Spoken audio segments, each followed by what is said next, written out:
So I've had this iPad 10th generation for a little over a year, and I'm going to talk about my experience with it and should you get this or an iPad Air. So battery. So the battery overall has been okay with my usage. It did deteriorate faster than I thought, but I still end the day with around maybe 20% to 10% left. And that's usually doing things like schoolwork, research, writing, things like that. So it's not too much hard work. I usually do the hard work more on a laptop.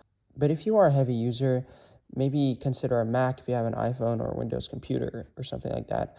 But if you need a powerful chip and want a tablet, then the iPad Air or Pro might be a good option for you. Performance. So this iPad 10th generation has a 4-year-old A14 Bionic chip, and if you don't know when that came out, it came out in 2020 with the iPhone 12 and 12 Pro, but it runs pretty smoothly.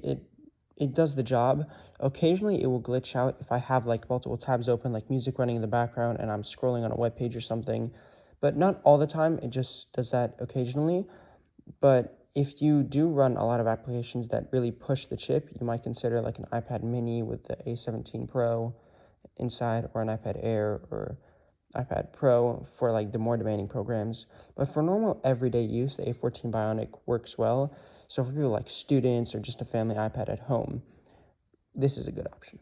So I'm going to talk a little bit about cameras, even though I know that's not like the most important part of an iPad, because not many people use the camera on an iPad. But for those who do, it's not like a very good camera. It's really bad in low light.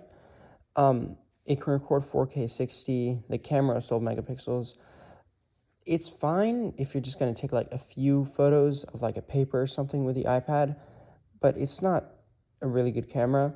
You don't get a flash, and that's one of the downside. So if you really want a flash on your iPad, then you'll be forced to get an iPad Pro. But overall, if you're not going to take that many photos with it, it'll work. So at the end of the day, should you get this iPad? So if you're a student or you want the speed of family iPad and nothing more, then this iPad is perfect for you. And if you're also someone who's not going to push the chip a lot and you're okay with a camera that's fine, then yeah, I would recommend this iPad. But if you're going to like use demanding apps and you want a better camera and you want Apple Intelligence features and all this stuff, then probably consider getting an iPad Air or Pro, or if you're okay with an iPad mini, get an iPad mini.